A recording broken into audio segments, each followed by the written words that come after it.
10 seconds here.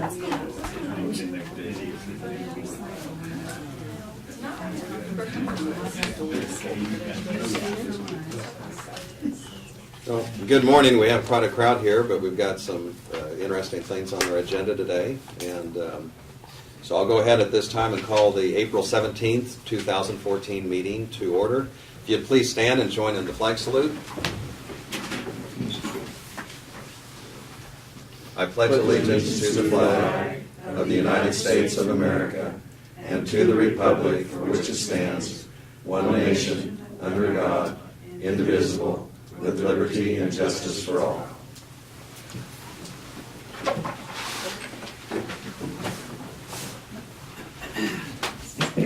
The item we have before us now is first the approval of the agenda. We do have one item that we will add to the agenda, and towards the end of our meeting we'll have an executive session for about 5 minutes on attorney-client privilege, and we'll add that to our agenda. And so I would make the motion that we do approve the agenda with that one addition. Second. We have the motion and the second. All in favor say aye. Aye. Opposed? Motion carries. The consent agenda includes the minutes of our April 10th work session and our regular meeting.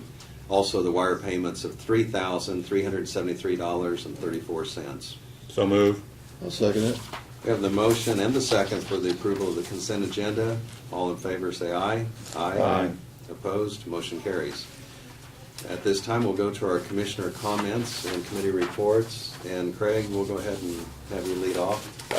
There's nothing on the computer, and I didn't attend anything. And, we'll be attending some stuff next week. I'll let the commissioners discuss that. That's all I have. Yesterday, I was over at Junction City to attend the North Central Kansas Juvenile Detention meeting, our regular scheduled monthly meeting. We did start putting preliminary figures together on the budgets over there, and I've given each of you a copy of that, and also give that copy to Janelle that I give to you there. It looks like our costs on that be very similar to what we paid this year. It is based off of a 5-year history of the number of juveniles that we have over there, and that's the last 2 or 3 years our numbers have been increasing that we've been sending over there. So the percentage that we have in there has gone up, but because of Saline County coming in over there and then absorbing,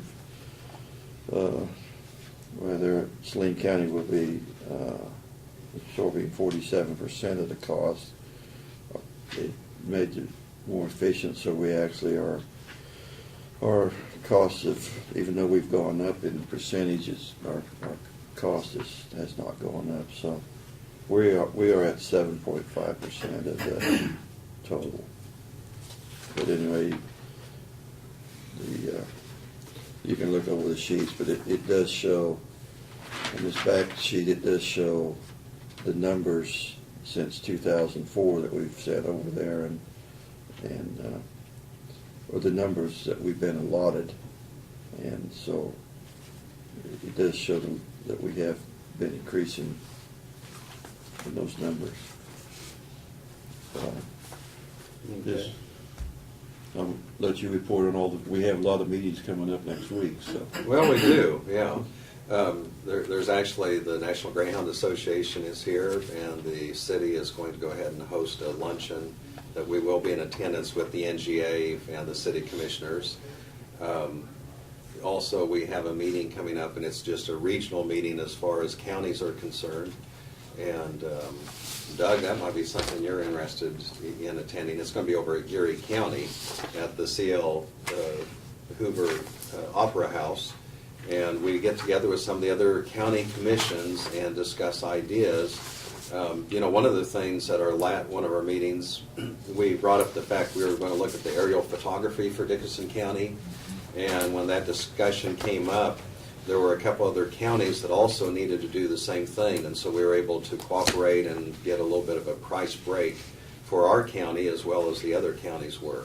So it was just kind of an exchange of ideas, and we have a few things that we're going to bring up at that meeting, and also are going to be there to listen to some ideas that maybe we can benefit from.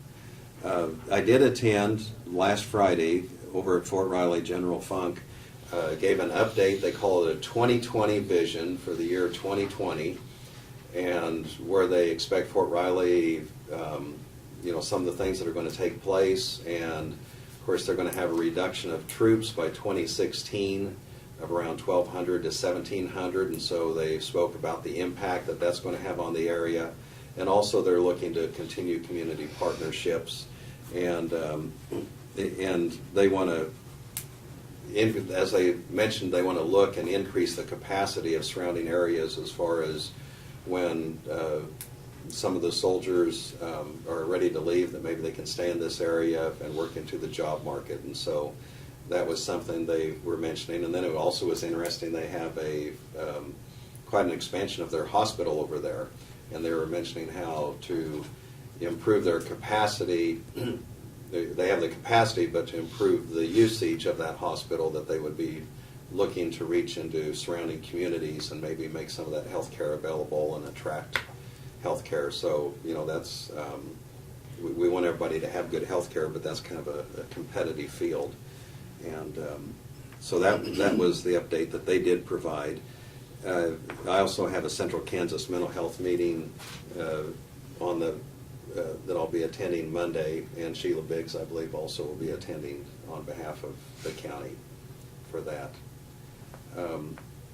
Any other comments or committee reports? Well, I forgot to recognize the two young ladies that are auditing this meeting for their government class. You want to introduce yourselves? I'll go first. Do I have to stand up or? No, you can do it, or you can just. Either way, just speak up. Yeah. Do I just say my name? I don't know, I'm very nervous. Okay. We'll have your friend introduce you then. Okay, I'm Haley Devine. We're both seniors in high school. This is Cora. Cora. And this is for your government class? Yes. And is this just something that only a few of you are doing, or others It's a going? requirement Okay. throughout the whole school. We do like online schooling and stuff, so we're not actually at the high school, but it's a requirement for everyone. So you could go to the county or the city or just one of the meetings. So, Yeah. well, we're glad to have you here today, and I hope you gather some information, and thank you, and good luck there at the high school too, and And you'll hope be you able get a to- good grade out of this. So, we'll- Yeah, and you'll be able to see yourself on TV and go back and watch yourself. You Yeah. look at. Yes.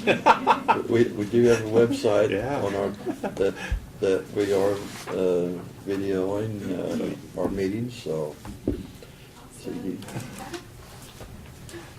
Thank you for coming. the next item we have would be our presentation of petitions and proclamations, and we do have a few of you here with the HOPE, helping our people in emergencies. And so those of the HOPE board, if you'd like to come up at this time, we'll read the proclamation, and we can have you just stand behind us here for the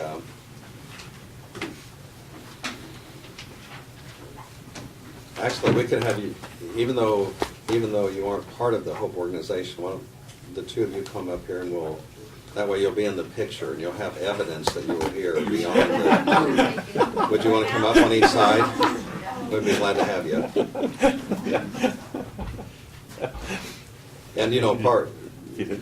One of the you know things- this, you'd wore something different, huh? Yeah. One of the things I think that is important is to try to always give back to the community, and this is one of the groups that does give back to the community, and there always are volunteer opportunities out there. So I'll go ahead and read this at this time. This is for the Hope Center 2014 Week of Emphasis Proclamation.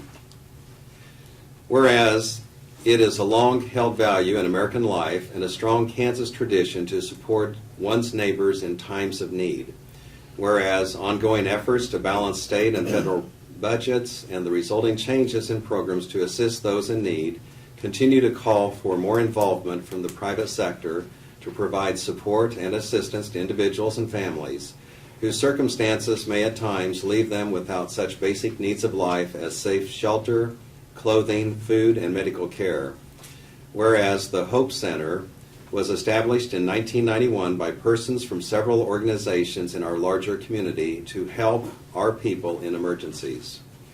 Whereas the Hope Center has, for 23 years, brought together the resources of our community to serve our neighbors in times of need, seeking to fill the gaps between personal and family resources, assistance offered by government agencies, and aid available from other charitable organizations, while at the same time stretching available help by eliminating duplication of services. Whereas all citizens should become more aware of the needs of their neighbors, of efforts within the community to address those needs in a caring and responsible way, and of opportunities to lend their support to these efforts.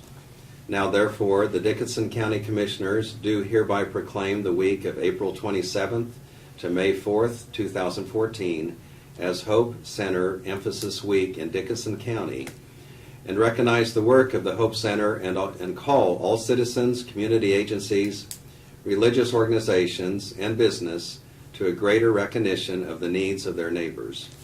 And so I'll sign this on behalf of the Dickinson County Commission. And who would, I'll second that motion. okay, yes. I assume you made that motion. That is a motion also. And we have the second. All in favor, say aye. Aye. Opposed? Motion carries. And who is the representative to receive this? And if you would want to make a few brief comments that maybe weren't covered in the proclamation about your history or mission or... Okay. Well, as the proclamation does say, we've been in existence 23 years, serving people in the community. I think both those who receive aid, but also I hope we have a sense that we're serving the people of the county who want to be of help to their neighbors in need. Our executive director is Teresa Coleman, and our offices are located in the Sunflower Building, just kind of right in the front door up on the mezzanine level. And we appreciate the support of the community, the commission, and others. Now, you also have a Hope House where if someone doesn't have Right. lodging on a temporary basis? One of the things we've done for about 20 years now, we received a home that was in danger of being condemned. Went in and made renovations in the house, and it is now a transitional home for family facing homelessness in our community.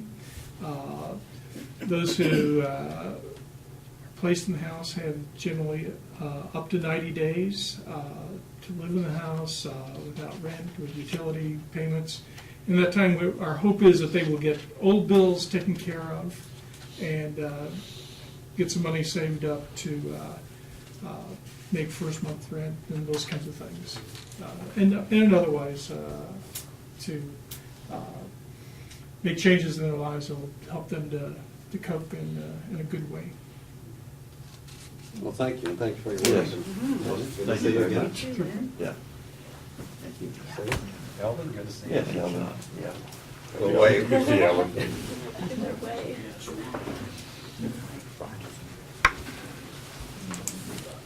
Okay. To their people in need.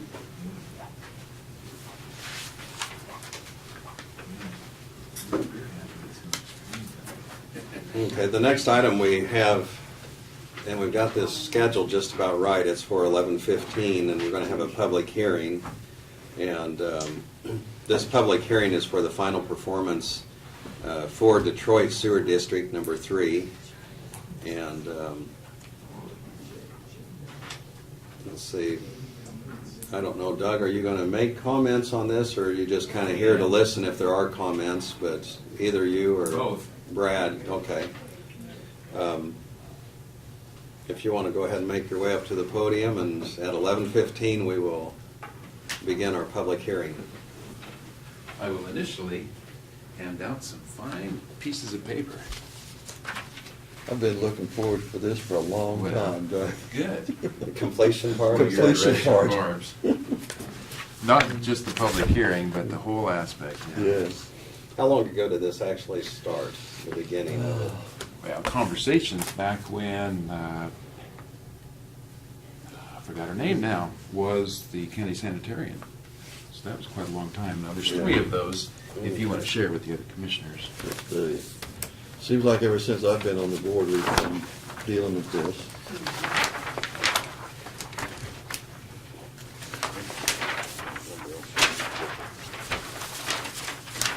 Now I'll go back to the background. Okay, so it is 11:15, so at this time, I will go ahead and open the public hearing for comments that anyone would want to make on the Detroit Sewer District Number 3. Well, I want to make some, but I'm sure there's folks out here that care about this. And we can form a line, so. Now, in reality, the big picture of this is there were sub-level, subsurface issues that were recognized. Threats to the Detroit Village enterprise as a community, water system, etc., based on what was going on underground. It happens with old septic tanks and things like that. So the commissioners recognized that quite a long time ago, investigations, contemplations, and then a lot of public interaction out in the sewer district area, community of enterprise, etc. And official action took place. Eventually, it was time to do some project planning and investigation of funding sources. In reality, that was 2011-ish or so. 2012 is when the application process took place because of all that preliminary work and background information that took place. So a lot of good details were ready for the investment of our partners at Department of Commerce and USDA Rural Development, as well as the citizens there in Detroit. County had to be the sponsor of that because they're the governing body for an unincorporated area. But certainly the support of both Abilene City and Enterprise occurred. And what's amazing to me is the budget from 2.5 years ago, we're just right on, give or take a couple $1,000s. A couple of extra items that funding was available to help purchase here at the end, such as mowing equipment, was possible. But if that wasn't done, we would be right on target budget-wise. And that's somewhat amazing after a couple of years, 2.5 years from the initial estimates. And I know it's a bit large in structure compared to what it could be, but in general, it's serving the purpose that it's intended. I don't want to be too specific there. So what this is an opportunity for others to comment about it. I think it's an economic benefit as well as an environmental benefit, just because it keeps those people in your county, it keeps them in the neighborhood that they're accustomed to being in, because they're able to be served in a fashion that helps the environment. And so it helps economically because they can still do their trade activities, work, be part of the workforce, whether it's Chapman, Fort Riley, Abilene, and beyond. And certainly they can do other things in the neighborhood too. And you know, I think a lot of times when people come in and buy houses, and if they're moving in from other areas, they want to make sure that everything about the house where there maybe are not surprises, and this is kind of a, helps the whole district, and Yeah. it's nice to have KDHE involved in this instance. There's always lots of smiles when you have a Russell Stover kind of project that tends to give and give and give. But these sorts of things are beneficial as well. And $1.1 million isn't anything to sneeze about. It takes a lot of energy to get these kinds of things done. And they're benefiting 91 people. But 91 people is 91 people. And this project would benefit anybody else that wanted to move into that area, was Mhm. Or build. build there, Yeah. because that will be able to handle a lot of growth in that area if they want to do that.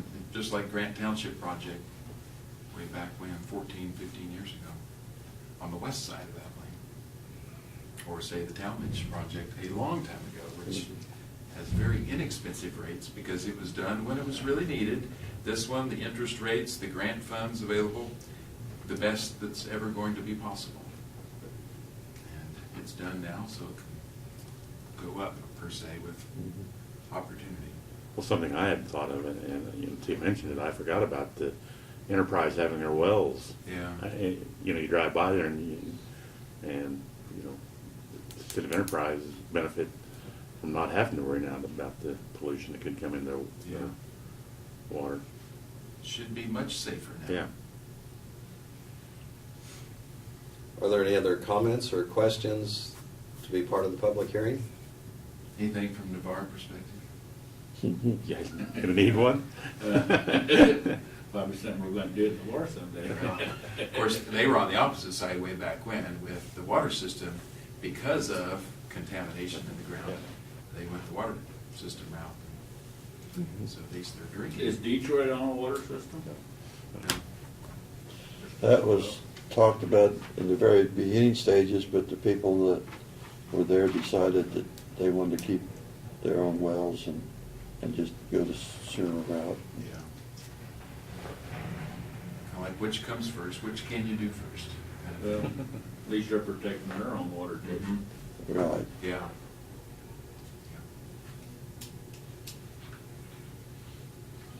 Okay, if there's no other comments, last chance for comments. Well, I was just wondering on the finances end, Mhm. we pretty much, whatever was, would that be a reserve? Is there any reserve fund left, Dan, or is that pretty much? Yes, and look, that will be further explained when the bond closing takes place. I see. But in reality, the block grant money and the rural development grant funds have been completely used. Right. The rural development low-interest loan won't quite be completely used, but it'll be close. Because there's still bond council fees and all, and interest to be covered, interest during construction. But it'll be pretty close. That number So down what- at the very so- bottom. So what actually happens then, when it is all closed out, do they, whatever's left, that loan just matches whatever the actual, Yeah, that will be that final loan amount that will Yeah. be the debt service paid on. But some of the funds could be left in reserve, if, say, there's $46 or something like this, or Gotcha. 146 remaining. okay. Okay, at this time, I'll go ahead and close the public hearing. And do we need to take action as far as a motion on anything on this, or is it just the hearing is all we need The to hearing's do? the main thing, but our charge is to get these closeout documents into Department of Commerce this month yet. So this would be that opportunity for you and Barb to sign off on those. But the commission can resolve to take action to You sign get to those. sign them all. Oh, okay. I've been signing my name away for a long time now. You get to So finish it up. if you're more comfortable having a blessing from the other commissioners, that's fine with me. I think we could have a motion to go ahead and approve signing of the documentation to forward to Commerce. So moved? I'll second that. So we have that motion. Any further discussion? All in favor say aye. Aye. Opposed? Motion carries. For the benefit of Haley and Kara, I might mention Doug is with North Central Kansas, I'm gonna get hold of Dave.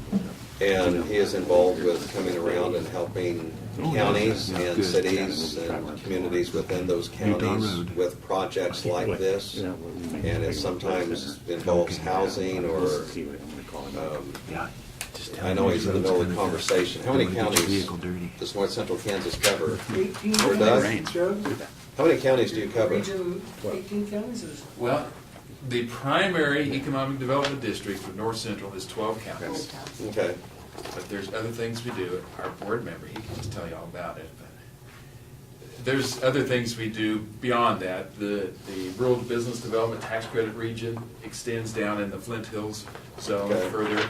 That's just the way Commerce set it up. So we've done some things, Flint Hills Tourism Coalition and those activities. We've done some work with K-State University on that program. Weatherization actually was extended by the board last year to Potawatomi County over the east, and we've, well, I think ever since it started in '78, it's gone to the west.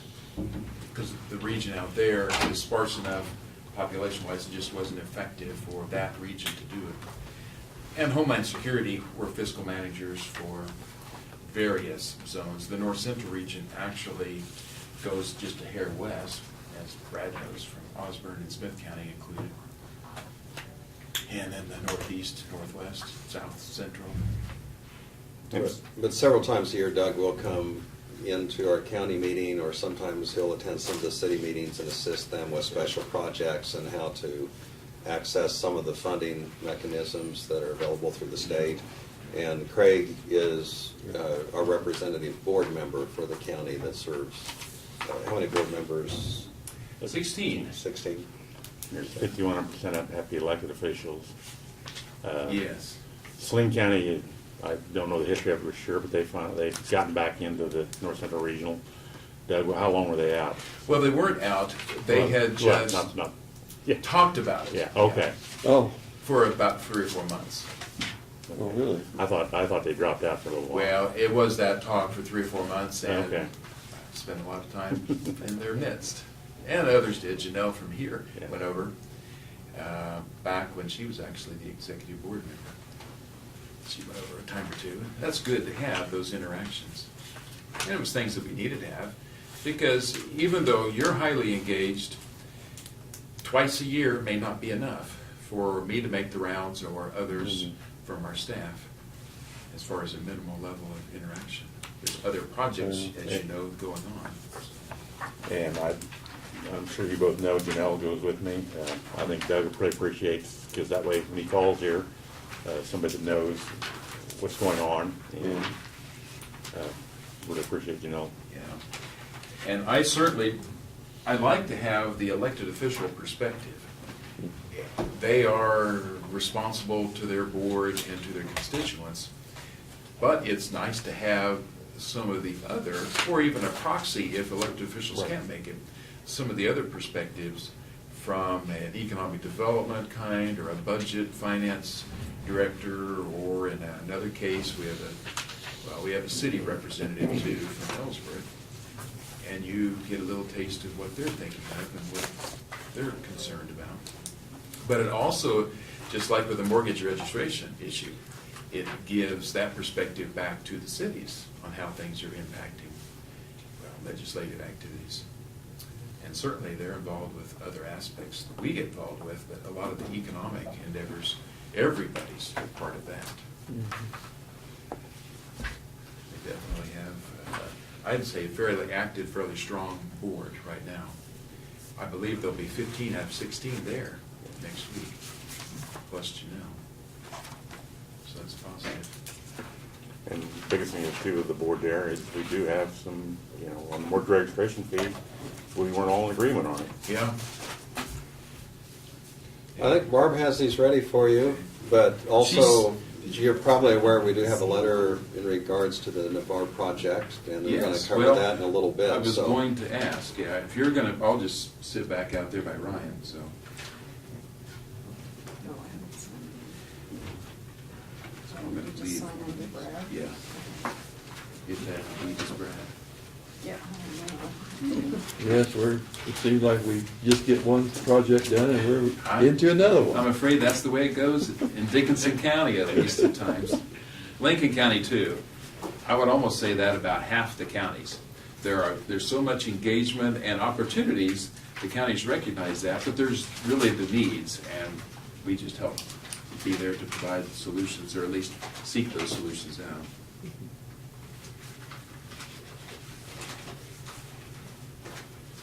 but I'll be quiet over here if you want to go on to something else. Well, Brad, why don't you go ahead? Ladies, thank you for visiting us today. You get to I meet knew him. you. Well, I know. You told Lynn? Yeah. Signed them. There you go. Okay. 11:29. We talked about the joint meeting next Wednesday, so we've got that worked out. To let you know, the sheriff's department is arranging an expedition from Oklahoma on a subject. The bid cost for the expedition company is $458. You've got a copy of the year-to-date cash balances report. Nothing really notable there, other than I did notice that the sales tax for January is up slightly, which is good. Hopefully that'll continue to increase as far as revenues. And as we just mentioned, we've got received an award letter from the state on the Navarre CanStat program. We'll talk about that a little bit, I'm sure, here in a few minutes. The highway guys are progressing well on the 1742 600 Avenue Fish Passage project. It's about half done as of today. If the weather stays the way it has been, which unfortunately looks like it's going to stay dry, they should be done by the end of next week, middle of the end of next week on that one. And that'll complete our fourth one that we need to get done before the end of May. So they're doing an excellent job. And then also, I gave you earlier a briefing, some data on the letter that you received last week from Jerry Boxley regarding the Super 8 and the drainage issues up there, so. That's all I have. Okay. Brad, something I was going to mention earlier, and it's just kind of a follow-up conversation that I'd had. But, you know, we had visited the Judicial Center over in Pottawatomie County, and I don't know if we really sat down and visited much about that after the visit, but what I was wondering if we could do in the near future during a work study is go ahead and have the sheriff and undersheriff come in and maybe someone representing one of the judges, just to kind of get an idea of a little bit what they were thinking after they saw it, and maybe it'd give us a chance to kind of go over some of our ideas or impressions we had on that. And, it's still very preliminary, but I think this would be good to have the discussion while a lot of this is still fresh in our mind on kind of what our takeaways were from the visit. So.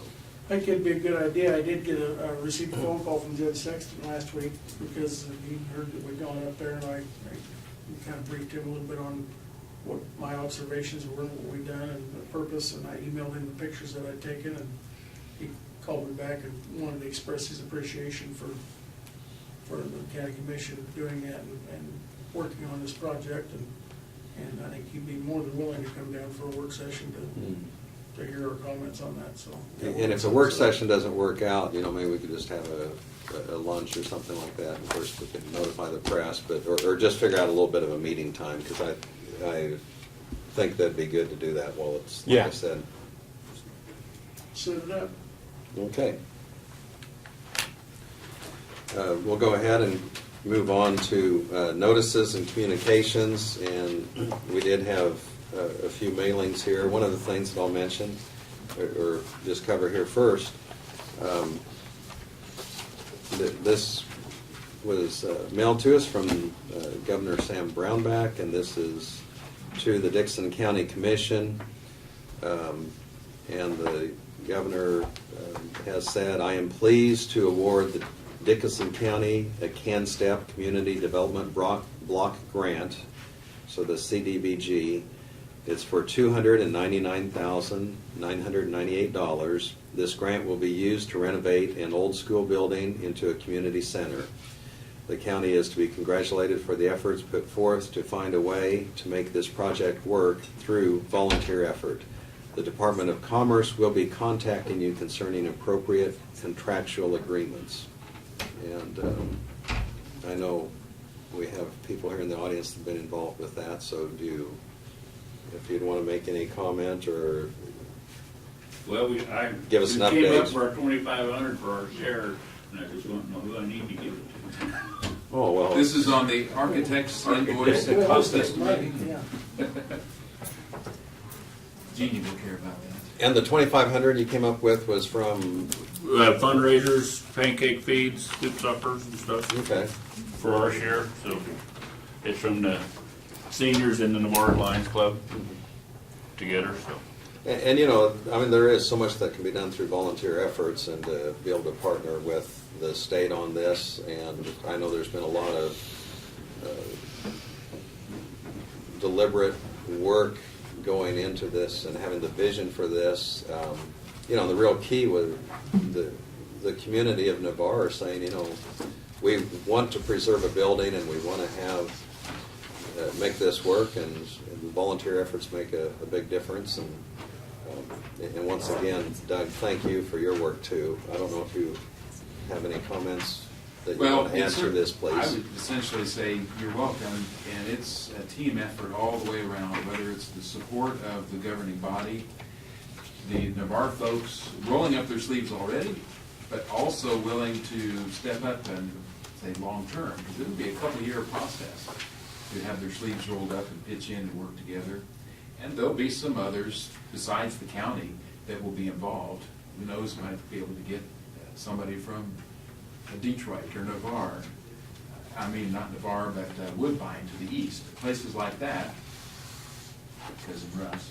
Yeah. But there'll be some others that will show up to participate as well. The Kansas Rural Water Association will be involved as the inspectors, and our office will be there a time or two.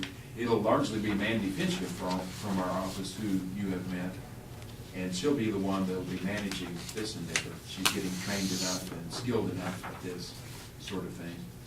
She may not be able to hang sheetrock like me, but that's okay.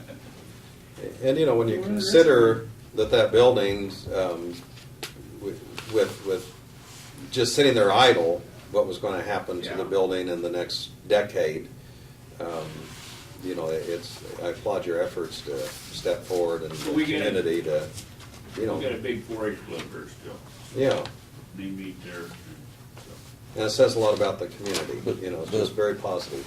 But the community outside of Navarre still can utilize a building too, and for, you know, family get-togethers or That's a great whatever. place for reunion, kick the kids out in the gym. So, you know, I see great potential from the southern part of Dickinson County to utilize this building. May 2nd, they have a gathering with the Department of Commerce. It's mostly what I call the spark plugs, the leaders of the project. And certainly Brad knows about it, but the county's invited to that conversation. You can almost say it's a kickoff. It's where Sala says, all right, you can't really start yet because you have to sign these agreements and that. Then the architect has to, Do we can start yet? well, you could probably do a few things. But what you're really gonna be starting is just keeping track of anything you do, and that's what Mandy's going to guide and help keep track of. Because every hour of doing something skillful is going to count towards that volunteer match, that effort. There'll be a little bit of an economic impact in the county, just because these dollars coming in will go back out into the hardware stores, building centers, even equipment rental if need be. Sure. I don't know where that jackhammer's gonna come from, things like that. But if it needs to be purchased or rented, that procurement process will largely be geared towards Dickinson County entities. Those folks highly involved with the Woodbines and Enterprises in the past. Will be again. Well, thank you so much, and congratulations to, you know, Yes. bringing forth a worthwhile project like this, and it's great news. Yes, we're glad we got that approved, so Yeah. got that behind us.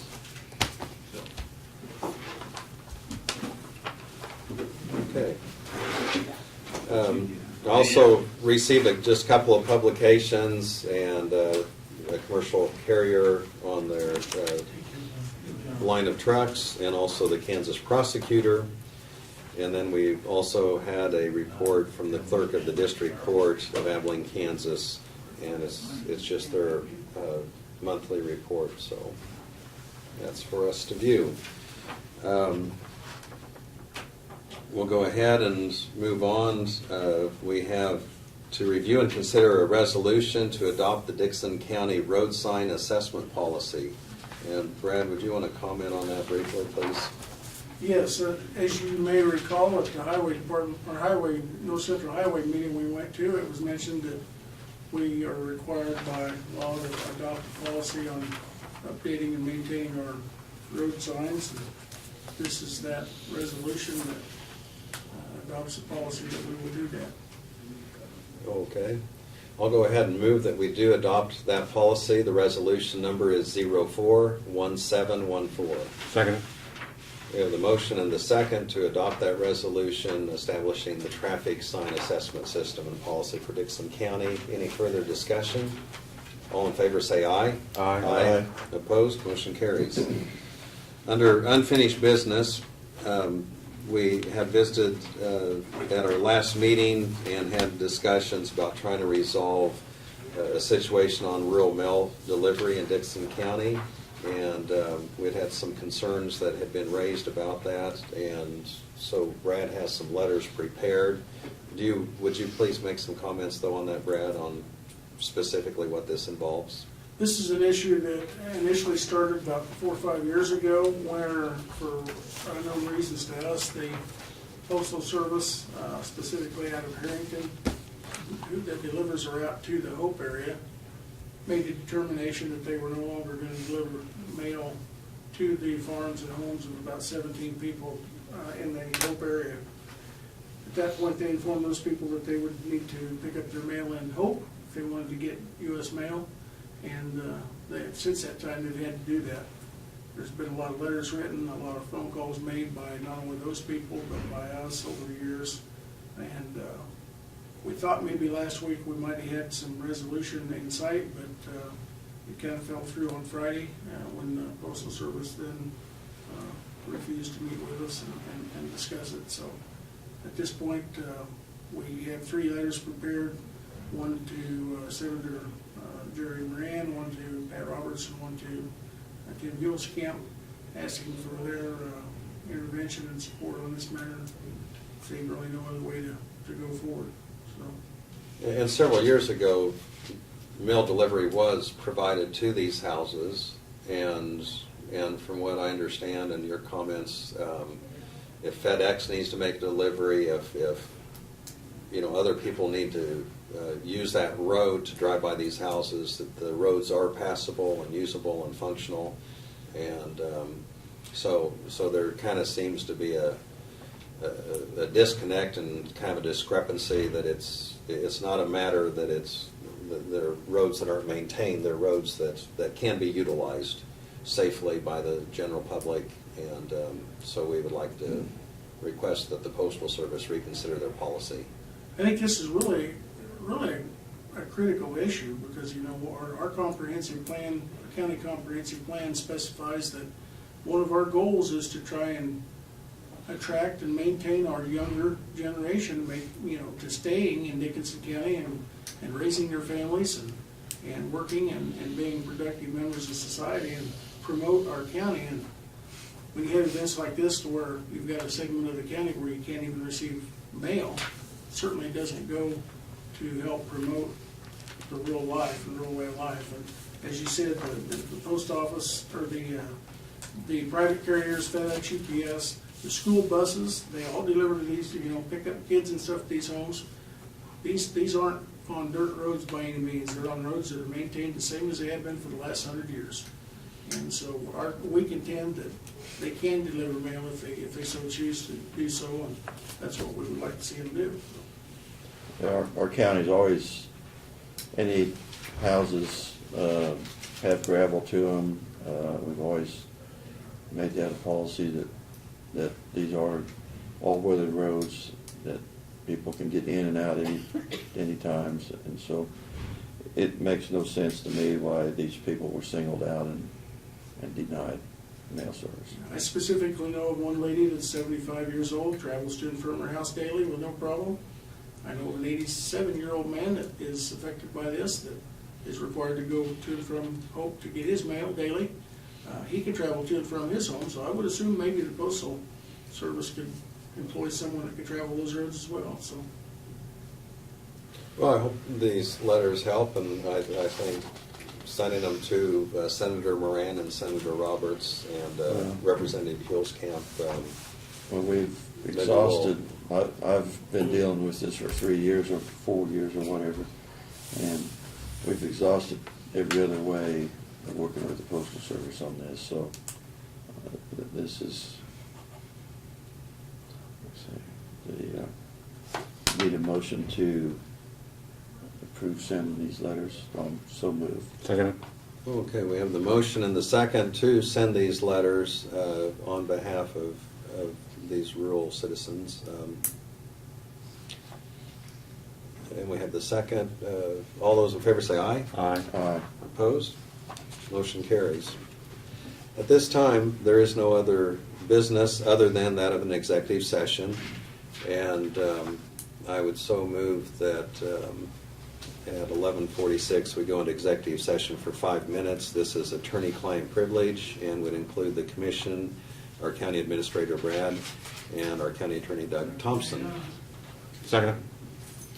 All in favor, say aye. Aye. Opposed? Motion carries.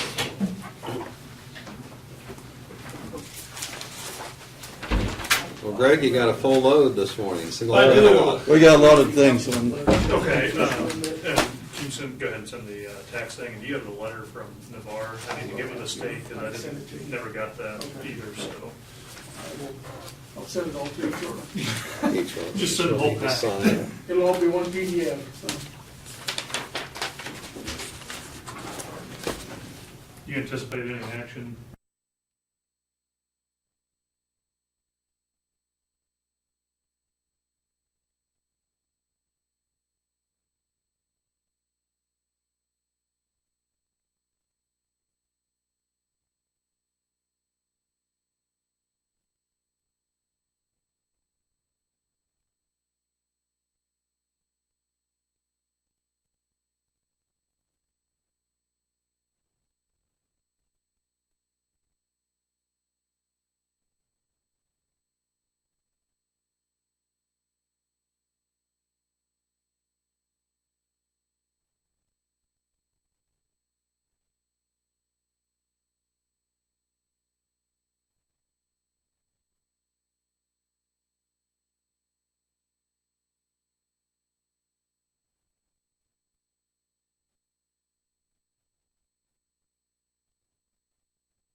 One more thing off the checklist. Okay, at this time, I'd go ahead and make the motion that we return to regular session. I'll second that. We have the motion and the second. All in favor, say aye. Aye. Aye. Opposed, motion carries. I move we adjourn. That's right, there's no other action to be taken. We have a motion for adjournment. I'll second it. All in favor, say aye. Aye. Aye. Aye. We're adjourned. I kind of miss that gal.